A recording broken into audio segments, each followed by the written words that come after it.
Give a man a mask and he'll show his true colors. And that mask is technology.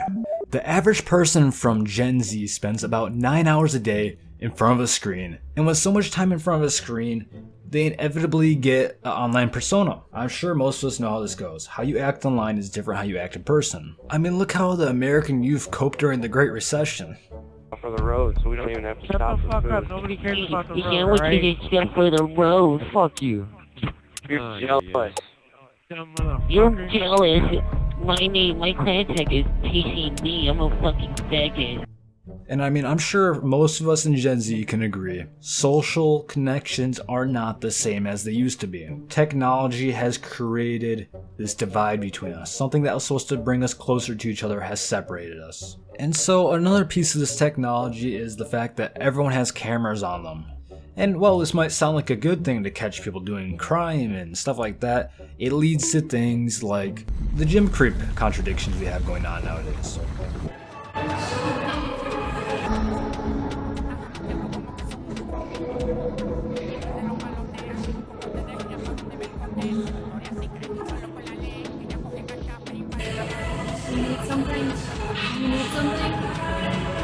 Do you need something? Do you need something? Do you need something? And the reason I call this a contradiction is because these people are recording their whole body for the internet. And so they're fine with everyone on the internet looking at them. But one person looking at them, even glancing at them in public, tilts them off, which is just very odd to me. And that's why I think people often forget that the internet, it's real people. And while there is some creeps out there, more often than not, that's not the case with some of these videos. I mean, you can tell the narcissistic society we're in.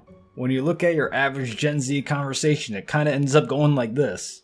Yeah, so I went swimming at the beach the other day. That's cool. I swam to the beach for my new boat last week. Boat? I'm going on a cruise in a few months. I went on a cruise as a kid. When I was a kid, I went sledding. Sledding? My dad is Santa. Oh. Huh? And I'll tell you exactly how a narcissistic monster is created. Oh boy, I bet you know what it is. Social media strikes again. You might ask how, alright? Well, first I must put a bit of a disclaimer here, right?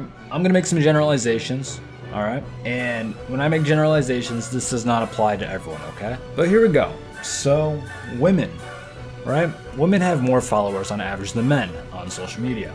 And nowadays, social media following, especially the younger people, is correlated with their sense of self-worth. So look at Instagram, right? You have two people in the same grade. One's a male, one's a female. The female will tend to have many more followers, unless the guy is like a model or something like that. The scary part about that is you know who's following these high school girls and stuff like that?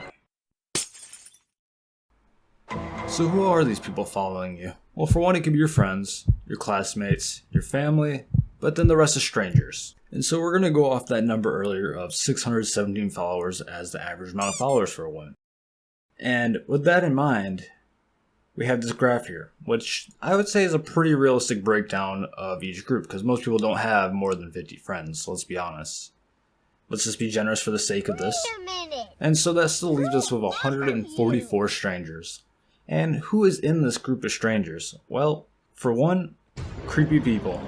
For two, probably some type of spam. For three, far-off acquaintances. And while far-off acquaintances is not the worst thing in the world, those other two are things you probably just don't want in your life. And so, with the sense of self-worth being different between the two genders, you get this issue of where a lot of women go for a certain small group of guys, mainly online. This is mainly backed up by dating app data. And nowadays, people have such bad social anxiety due to the overuse of technology that they only go and try on technology because they don't have the guts to go ask in person. So they'll go hop on Tinder and they'll strike out after. Every single time they try, striking out. If you're a guy, you're lucky to get 5 matches, 10 matches. But if you're a girl, thousands. And it's not fair. It's really not. And so now we have this dating market, which doesn't make any sense. And that leads to very realistic problems, because what do people want? They want a family, they want to have a relationship, they want a partner. And so now here we are We have a whole bunch of men who don't believe they can get a relationship. And if you can't get a relationship, you can't build a family. And so if you can't get a relationship or a family, what are you working for? That's part of the problem right here. That's why a lot of guys don't really want to work. They don't need to get a house. A single guy can live very low maintenance, low cost. And so there's really no reason to go work. There's no reason to get physically fit, because the perception in a lot of guys' heads is that dating's dead. It's not possible to find a wife or a partner. And so they delve into different means to satisfy these issues, and they're not healthy ways either. So for a partner, the way people cope with that is generally through pornography, and that perverts their mind, and I would debatably say it makes them hate women even more. And so they don't have a purpose either, because they don't need a purpose when there's nothing worth having a purpose for. So generally their purpose ends up being something pretty lame, like video games or something, you know? They put all their time in there, and then sure, they might become good at the game or something, but like, at the end of the day, does it really matter? Not really. So when you don't change the oil on your car, inevitably it breaks because it turns into like a sludge inside the engine. That's kind of what we have going on nowadays. All these fake fulfillments are creating a sludge on people's souls.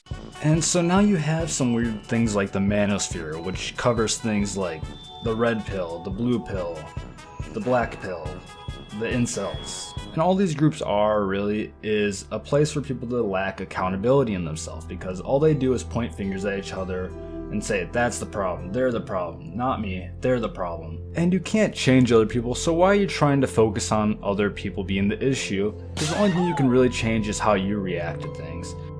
The lack of self-accountability is the last problem there's to cover. So anyone who has played any type of competitive game will know exactly what I'm talking about when I say this. You'll lose a round, and the first thing you'll hear is, bro, why'd you not do this? Why'd you not do that? Why'd you not do that? People always place the blame on someone else, because they couldn't possibly be the problem, right? Because they're perfect. That's what I'm talking about when I say narcissism. If you guys want a real tip on leadership, I'll tell you what I do. I tried this in a game once. First round we lost. I said, oh, that was my bad, I should have done this. Someone else said, oh no, that's my bad, I should have done this. And then someone else says it, and someone else says it, and then so on.